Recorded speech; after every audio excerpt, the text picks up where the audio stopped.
genuinely only so. This presentation speaker is Ryan Dickerson, who is the Student Life Coordinator here at Weatherford College. He earned his Associate of Arts at Navarro College, Bachelor of Science in Technical Education and Curriculum Development at A&M Commerce, and a Master of Science in Counseling Psychology at Tarleton State University. Thank you so much. All right, thank you all for choosing my presentation. It's very exciting. This topic is becoming more passionate to me. Went into a counseling program at Tarleton State University, and I took an emotion-focused therapy class, and it really changed my perception of self, my perception of emotion, and I realized that I wasn't as in touch with my feelings as I might have thought I was. And there's definitely still room for improvement. So today we will be talking about emotion, and specifically we're going to look at some techniques for exploring it, how to communicate better, as well as being able to understand and relate with other people. Welcome, come on in. We will, all right, so these prompts here, I just want you to think about them. I'll bring them up later on in the presentation. But like I said before, and I'll say it one more time since we're officially going, you are not expected to share. You don't have to write any of these down. And I might call for some volunteers to share their experiences or their memories, but you're not obligated to. So we'll go on to the next slide. So the title of this is Implicit Messages. And implicit is what is communicated but may not be direct. It might be implied. And with emotions, oftentimes, they are a little bit harder to understand or recognize in other people as they're communicating. So that is why I label it as such. Cool. All right, so really emotional intelligence is kind of a new, upcoming, I wouldn't say upcoming, but it's a much newer field. You have businesses who are getting involved, academic, as well as just everyday people. And emotional intelligence is essentially your ability to perceive and understand emotion in ways that help you think, help you reason better, as well as grow emotionally. And so this is, in many ways, kind of thesis statements of this presentation. And what my hope is to provide some techniques of how to perceive emotion better, how to help you think better, and of course grow emotionally. Let's go on to the next slide. Welcome, come on in. Hello. Awesome. So the best thing to do, I think, when we start exploring emotions is to get right into it. And I invite you to maybe close your eyes, get as comfortable as you can, and ask yourself, or think to yourself, how are you feeling? What are you feeling? And where do you specifically feel these feelings in your body? What sensations do you notice? And have you felt this before? And that might seem a little strange, but I'm going to ask it anyway. And does this feeling remind you of a particular person, a particular event? Do I remind you of a particular person or a particular event? Anyone else in this room, this situation?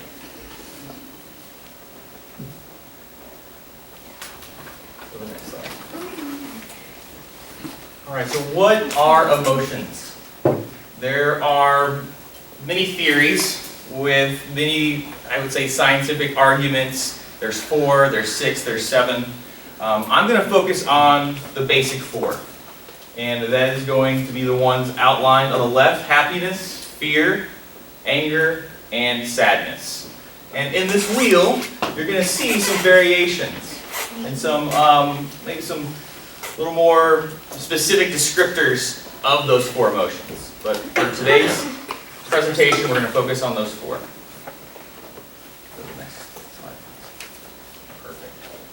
So where do emotions come from? And I would love to have someone answer that question to the best of their ability. Yes, sir. So a new scientific study came out with the concept of consciousness, and It comes from the thallium, from one of those experiments, especially with the mice. That's what they observed, and there's a speculation that it might come from there. Excellent. So we could say it's biological, it comes from the brain. Anyone else? Where do emotions come from?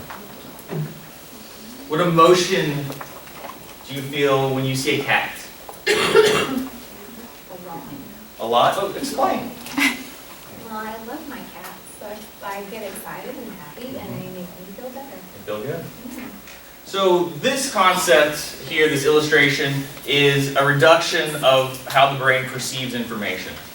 And ultimately, this person sees the cat, they recognize it, they identify it, they have some sort of working memory, some sort of previous time that they may have experienced a cat, and so it's easily identifiable, easily recognizable. And our emotional system begins right with that perception of that cat. Right now, every moment that you're alive and breathing, our emotions are largely tied to our senses, our 5 senses. And when you see this cat, as Melissa just explained, she felt happy. Is it the cat that is causing her to feel that way? It's all cats, so probably. There's a solid chance. And would it be possible for someone to have maybe the opposite reaction to a cat? Oh, okay, yeah. Are there anybody willing to admit that they may be more of a dog person than a cat person? Very good. So when you see one, you may have a different response. And thinking of the 4 emotions, since you raised your hand, what emotion would you attribute to out of the 4? Anger, happiness, sadness? Anger, I guess. Anger? Okay. But I think it's related to memory. Mm-hmm. It's very, So what memory comes to mind? when I was pregnant with my 3rd child, I had this cat, and she was very annoying to me, just because of nothing, I don't know. So I have this Absolutely. memory of Yeah. kind of disgust. It's not about the cat, I'm sorry, but it's just memory. Exactly, and that's the whole point, is it's not the objects that we're perceiving, it's usually the circumstances we first perceive. The object and how it relates to the emotion we felt. So you're pregnant, you have an annoying cat, and that memory has kind of stuck with you. And you may not even realize, which you explained it, but let's say she wasn't able to give an answer. I don't know, they're annoying.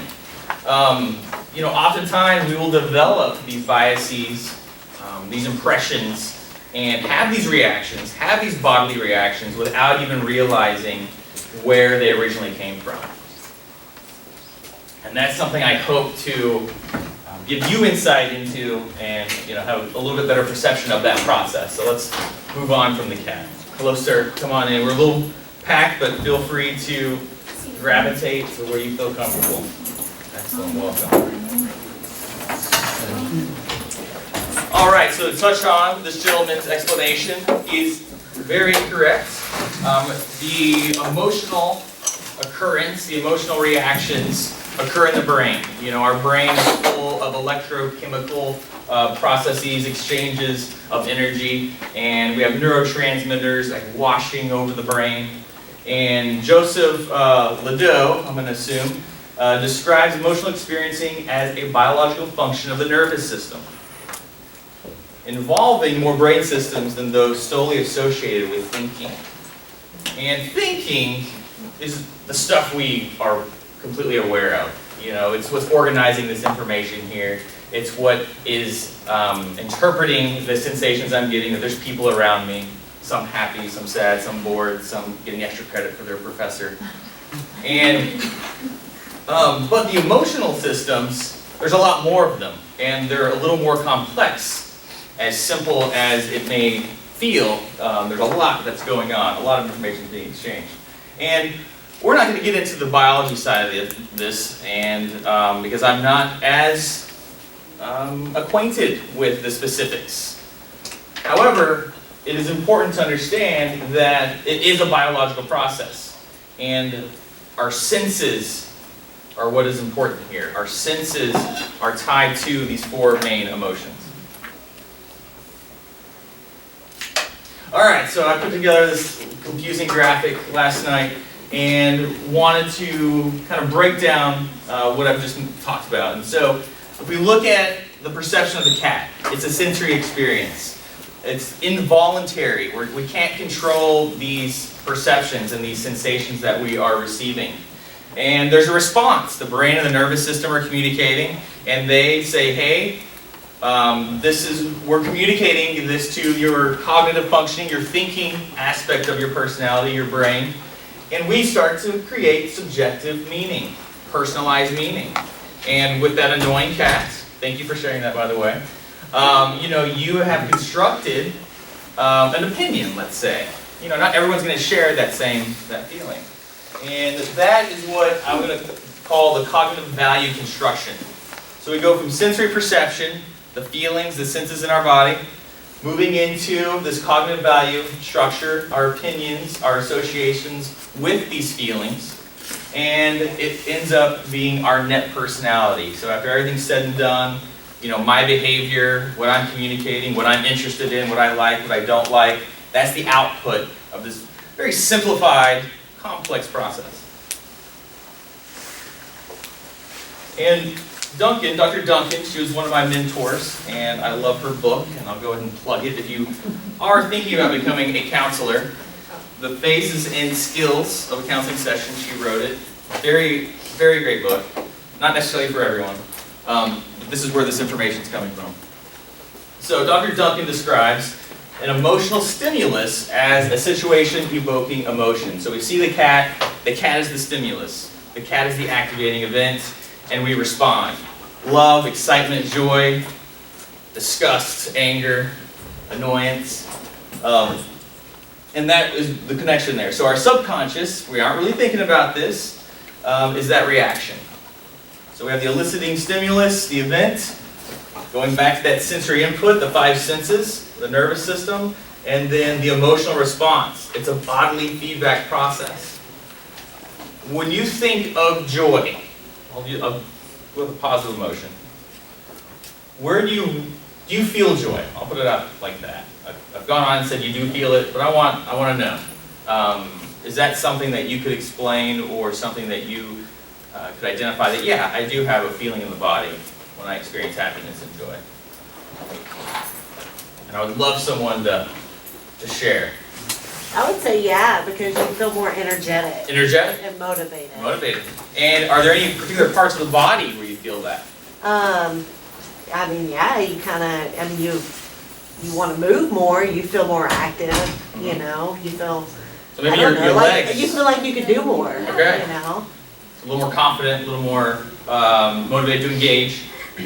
I mean, and I would think that it would release adrenaline and norepinephrine and increase your body to, be more physically active. You could do more. Absolutely. Anyone else? Is there a place in the body where you... In the heart. In the heart, in the chest, so physically in this area. Anyone else?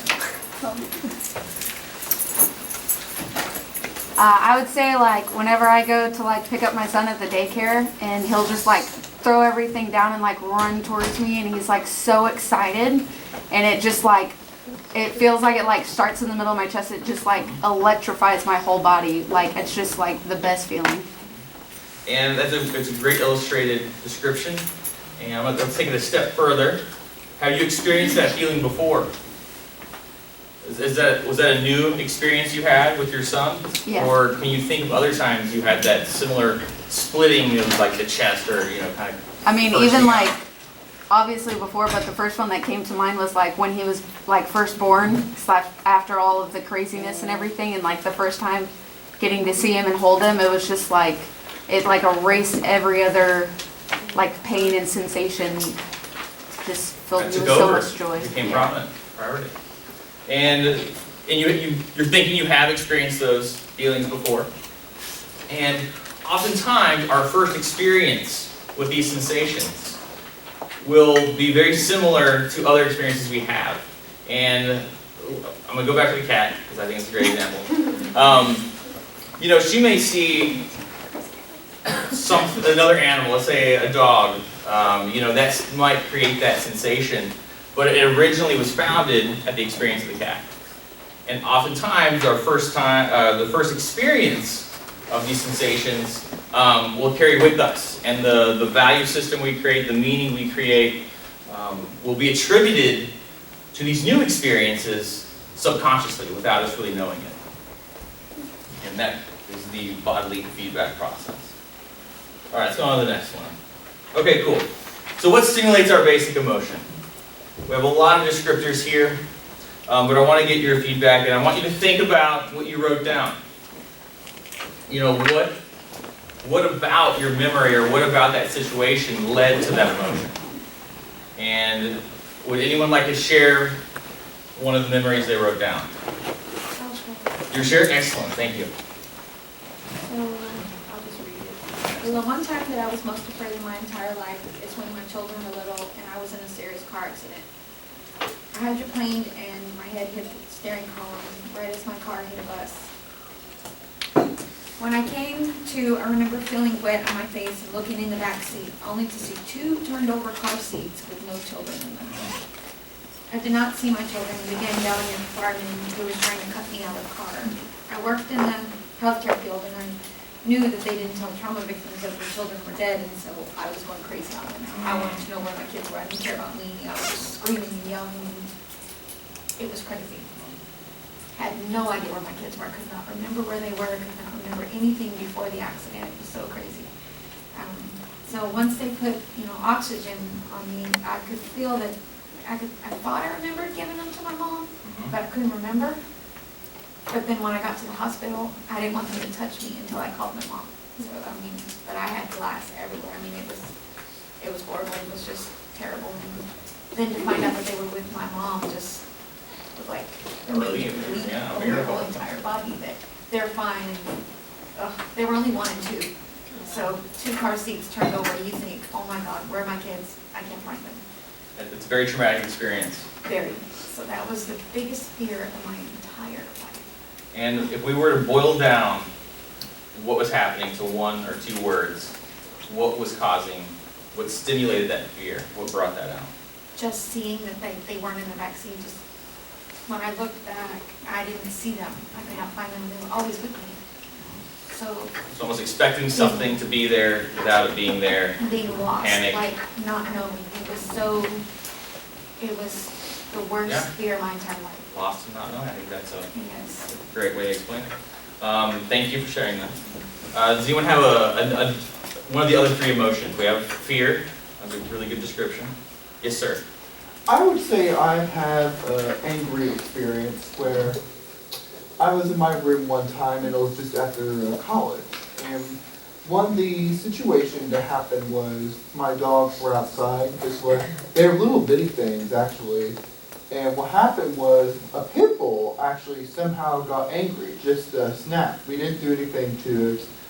You don't know what kind of experience was in the pound, and it just happened to be so that it killed one of my dogs during that time.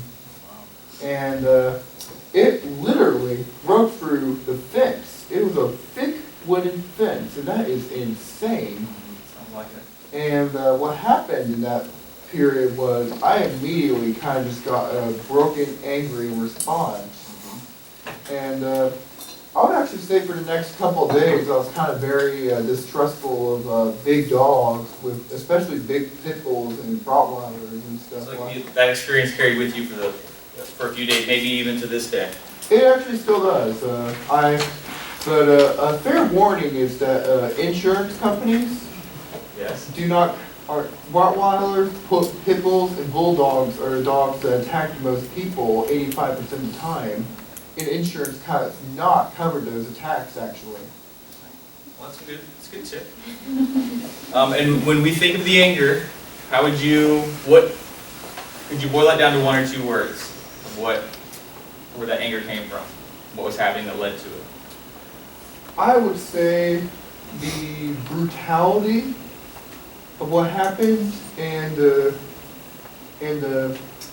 I like to do a scale of 1 through 5, where one is very calm and 3 is like you're somewhat frustrated, but you can still think. I was at a 5 very quickly. It's immediate. It's like a reflexive reaction, almost out of your control. It was like a very reflective reaction. Very good, thank you. And not necessarily a share you're remembering, but what might be a root cause of sadness and joy? If we were to bring it down to 1 or 2 words, what are stimulating these emotions? If we, there's a core concept that we're going to get to. I just want to try to pick your brains. So when you think of sadness, loss, experience. Experience in what way, might you say? Like life experience. So just be able to reflect on certain times of your life that might not have been the best, or joy, or they were happy. They came up. So when you think of joy, loss is exactly what we're looking for here. Joy. What stimulates joy, other than cats? Achievement. Achievement. Yes, absolutely. Family. Say people. Family. Success. Success. Consistency. Consistency. So and consistency of what? Maybe.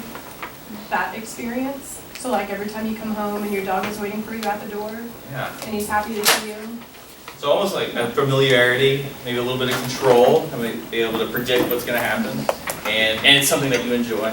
Share with. Excellent. Let's go to the next slide. I think I have them broken down here. So the core emotional stimuli. If we were to look at your memories, and I encourage you to do this now, is there a theme in those memories? With fear, was there a threat? And what was your threat in your situation? Losing my children. Yeah, and it was out of your control. Anger, a trespassing. This is when somebody does something maybe against your will, also out of your control.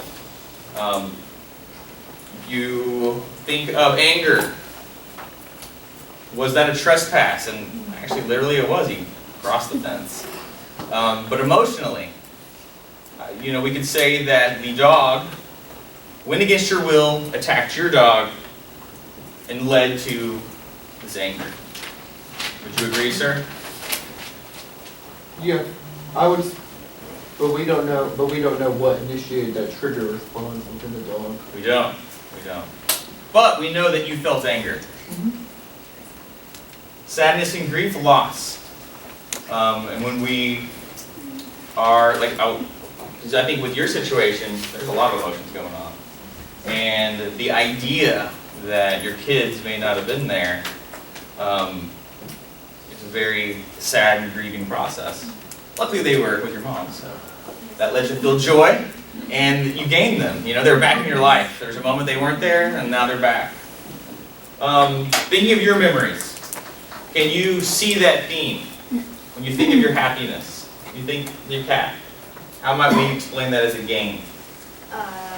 Well, I found both of them, so I guess I gained them. Entered your life. Yeah. Anyone else? Okay, fair enough. So what we want to look at before we move on is, let's say we consistently feel these things. Sometimes we get in a situation, we might feel depression. We may have a sense of loss that lasts for months, weeks at a time. We may have some consistency and some achievement. Maybe we're consistently getting achievements and gaining things in our life. What kind of psychological impacts do these have? What comes to mind? If you are constantly feeling threatened. Paranoia. With anger. Hatred. Anxious. Anxiety. Sadness, grief. Depression. Joy. The good one, the nice one. Optimism. Optimism. Let's go to the next slide and let's see what it says. All right. So the core psychological impact, which all of your answers are correct, and I believe we could argue and describe them to fit into these categories. So we experience a threat. Our fear system, our fight or fight mechanism kicks in. And why is fear happening, or what is the process of fear? A sense of powerlessness. It's out of our control. You know, if you could get those kids back in those car seats, we probably wouldn't want to do that. But if you get your kids back in your life in that moment, then, you know, you would feel in control. With anger, it's the loss of control. So not being, and we're not saying that you were angry in that sense, but thinking of the gentleman's dog. You know, sees the dog come in, a traumatic event happens, and you know it's out of your control, especially if you run over there and the pit bull runs away and you're trying to help your dog. There's really nothing else you can do about it. And anger is a natural response to that situation. With loss and sadness, the resistance, it's hard for us to let go sometimes when we lose something. It could be a job, it could be a significant other, it could be a family member.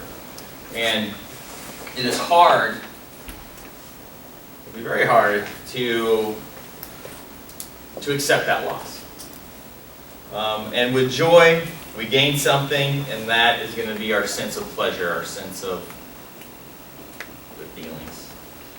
All right, so before we move on, what might be a way to not allow these to overcome? To, let's say you do feel powerless.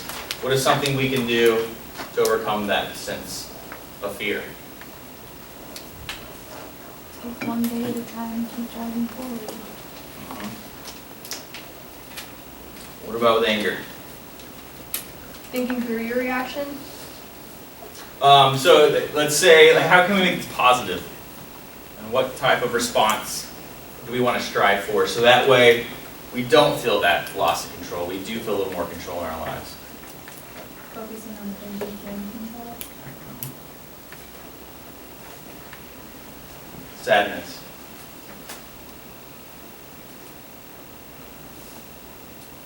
Focus on the gains. Gains. Focus on the joy. That's great. And with pleasure, how do we turn that into a positive? More of a positive, maybe. Appreciation, yes, gratitude. Exactly. Let's move on, and here we are. Oh yeah, we're doing one at a time. So with a threat, fear, powerlessness, personal power, the sense of I can, you can be persistent and overcome that fear. You're going to face that fear using personal power to neutralize the negative impact of powerlessness. With your memories, with your fear memories, how did you overcome that? And have you overcome that? Mine is, I had a fear of starting school in the whole process of setting career goals at my age. It's been a long time. And basically what I did was I just tried to look at it logically, and I made a list of all, like, each tiny little thing that had to be done, and it made it more, it made it easier to accomplish each thing, and it turns out that I was making it bigger in my head than it really was, and building it up to a much harder process than it really was. Has anyone else experienced something similar to that? Yeah? Has anyone not experienced something like that? I think it's pretty normal. I think it's common. And it sounds like you faced it, you know, you took it head on. And what was, if you don't mind me asking, was there a moment that pushed you over the edge and said, you know what, I am going to face this, I am going to take this on? Just talking about it with my best friend, she was like, okay, you don't have to do everything all at once. Mm-hmm. Just go talk to somebody at the school and just find out what you have to do. Because it may be that it is something that you can't do, but it may be something that's a lot easier than you think. And it's talking it over with somebody else kind of brought me out of that hopeless. Yeah, having somebody else gave you a sense of power, you know, that support, that validation. Right. Excellent, thank you. Go on to, what is the next emotion on our list? Anger. So with anger, the goal is to have a sense of control and self-mastery, being okay with the situation, being okay, attempting to regulate the situation or the emotion itself. Self-control creates equanimity, mental calmness, composure, and evenness of temper, especially in a difficult situation. Has anyone been in a difficult situation, you were angry, and you were able to resolve it rather than act on it or allow it to continue to affect your life? Every day, Melissa whispers in the wind. And what might be a recent maybe sense of anger that came about and you applied your calmness, your sense of composure. You became a self-master of that emotion. I'm putting you on the spot. Yeah, don't worry about it. We only got 10 more minutes, so we'll probably move on. No, we have more. 15 minutes. But essentially, I think we all have reached that point. We've been angry, and we have overcome it. And I'm assuming we are not, anger will continue to be experienced in our lives. And the goal here is to kind of recognize where it's coming from, what's activating it, and doing our best to understand it, give it meaning, and then that makes it easier to master it, to give it a little bit more control. Let's go to the next one. Understanding as well. Understanding. Yes. So that's When I deal with angry students, that's what, once they understand what's happening, they're no longer angry. so communication, being able to have Communication and them understanding. understand your side, your point of view. Or just understand everything. Yeah. All right, sadness, acceptance, and that is a lot easier said than done. But ultimately, if you think about something you've lost in your life and you overcame it, you'll feel better. Ultimately, when you say you accepted the situation, accepted the existential reality, that it might not be coming back.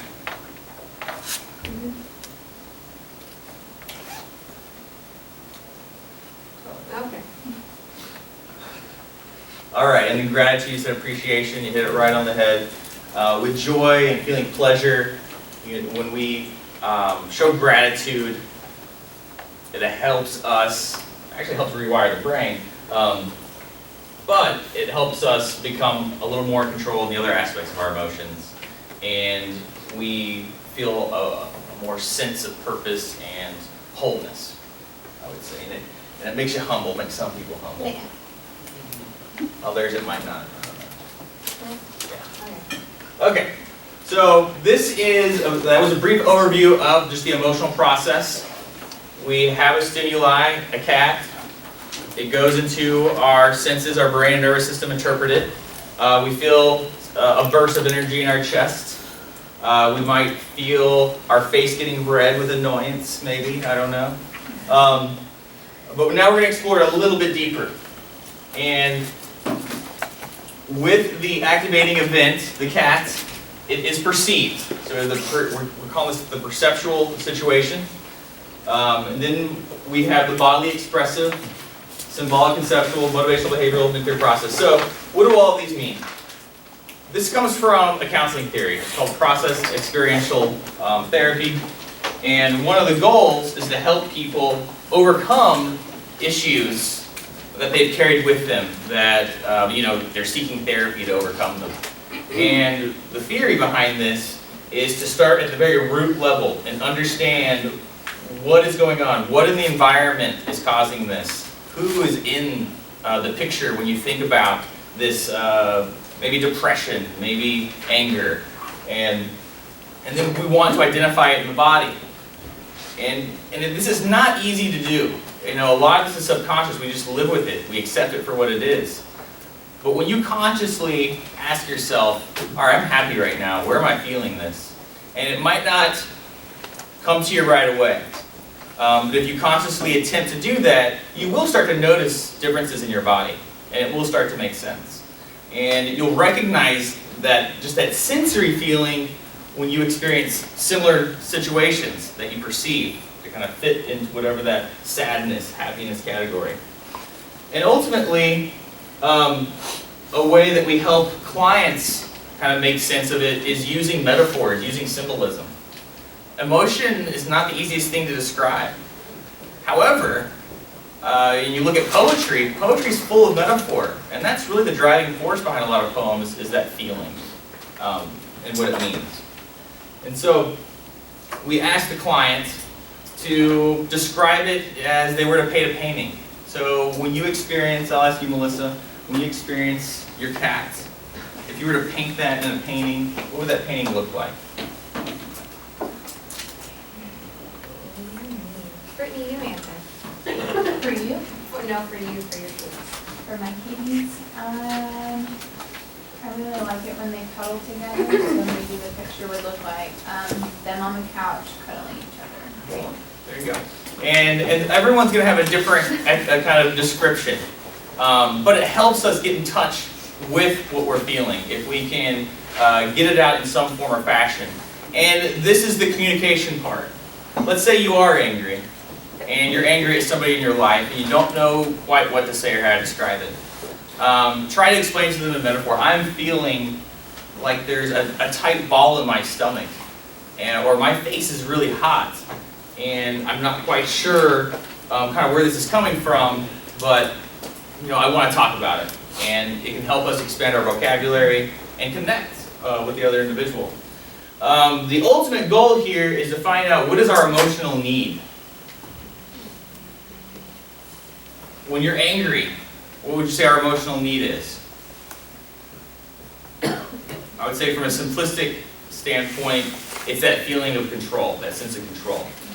What is going to help you have that sense of control in that situation?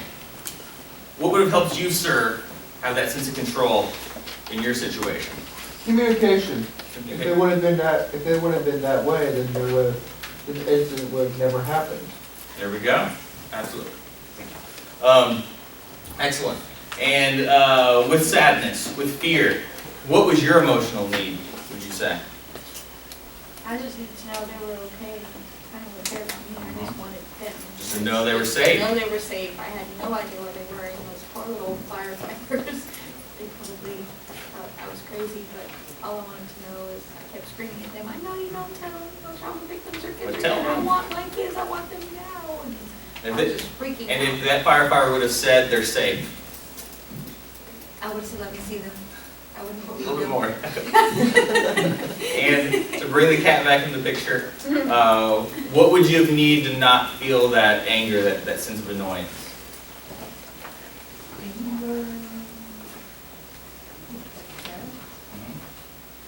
For it not to exist. It doesn't have to be there. Anyways, but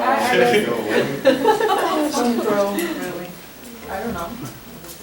Maybe to go in another room, maybe just to get out of your personal space. But I think this is a good example, is when we do think of our emotional needs, they just don't come to us. You're thinking about, oh, what would I have needed when I felt annoyed then? I mean, how many times do you ask yourself when you're feeling angry or annoyed, what does my body need right now? What are my emotions trying to communicate to me to help me be more successful, to help me be healthier? How many of you do that actively? I never did Awesome. that either. How many of you might start doing that? Cool. And lastly, the nuclear process. This is essentially the meaning making, it's the regulation. And with the theory, the emotion-focused therapy theory, is having a good understanding of each of these concepts that go into our emotional experience.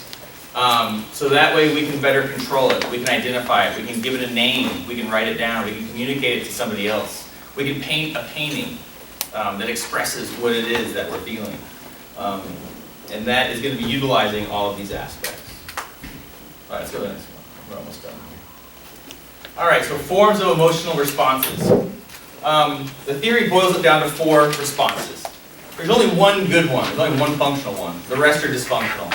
And what this is saying is, when you have that cat experience and you feel that joy, would you say that joy matches the situation? That that's natural and that's healthy and okay? I would say that as well. And so that's what this primary adaptive function is. The response matches the emotional experience. Then we have maladaptive emotions, and this is one that developed usually in childhood. And this is when we react or cope with something in a certain way that helps in that time, but as we get older and become adults, that same response doesn't help us. It actually hurts us and makes the situation worse. And the one that comes to mind is addiction. As a teenager, you might be struggling with a parent, you might be struggling with a relationship, and you partook in some sort of substance that made you feel better. It made you feel numb, made you feel good, and it worked. You didn't feel sad anymore, you didn't feel angry, maybe you felt full of energy, you wanted to engage with the world.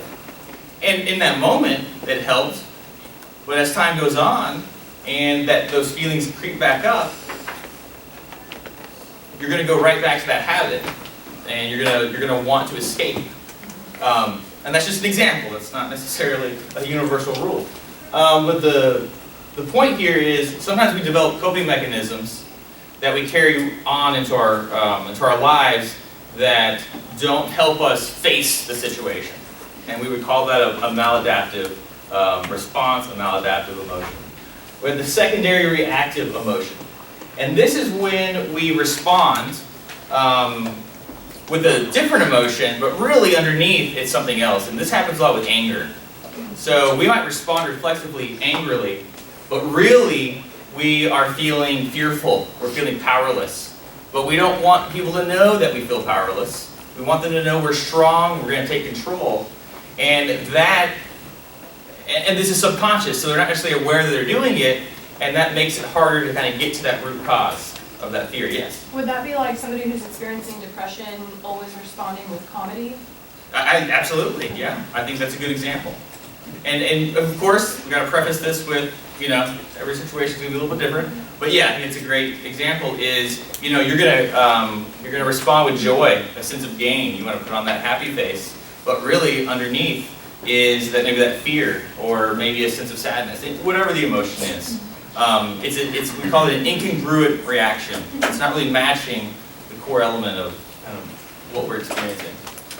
And looking at these questions, like, do I feel something more underneath this feeling? Ask yourself. And if you don't come up with anything, most likely, if you're a reasonably healthy person, it's probably the illegitimate emotion. Because anger is okay, sadness is okay, fear is okay, joy is okay. None of these are wrong. These are just our sensory response systems that have evolved over time to help us survive, to help us achieve, to help us grow. And our last one here, instrumental emotions, and I'm guilty of this, most definitely, is when we respond in a way that manipulates somebody else, or we're trying to get a reaction out of them. And so we may actually be sad or fearful, but then we respond with anger because we know in the past when we're angry, this person will behave a certain way. And that becomes just a habit. We're not even aware that we're doing these things. And so if we were to boil down our emotional responses when we do experience them, we can categorize them as so, with one being healthy, it matches what we're feeling, with the three other ones being coping mechanisms, so that way we can, that's that way of overcoming it, but it ends up being detrimental and toxic in some ways. Let's go to the next one. Okay, so what do we have? We got 3 minutes. I can do this. So emotional engagement strategies. This is really what this boils down to is take a moment. I had you close your eyes earlier. I had you, kind of get in touch with what you're feeling. And there's guided meditation practices that'll help you do that. But the first step is going inward and giving yourself permission to feel maybe a little weird, a little embarrassed. Because it is strange. We aren't taught to do these things as children. I wish we were. I think we'd be a lot happier society, healthier adults, but we aren't. And so this would be step one. Step two, the experiential search. So deliberate exploration. So we're turning inward. Now we're going to actually go on the hunt. We're going to go find meat. We're going to figure out what's going on inside of us. We're going to find out why are our hands sweaty, or why does my mouth go dry every time I'm talking in front of someone. And if you study the central nervous system, it holds those answers. Active expression, a strategy, actually expressing what you're feeling. Giving yourself permission once again to express your anger. Because expressing anger is not a bad thing, it's just how we express it. Maybe where we express it. but to kind of get it out, to say, you know what, I do feel sad, I'm gonna let myself cry. I'm gonna let my body react as it's wanting to. Interpersonal contact, I think it was great. Who had mentioned communicating with a friend?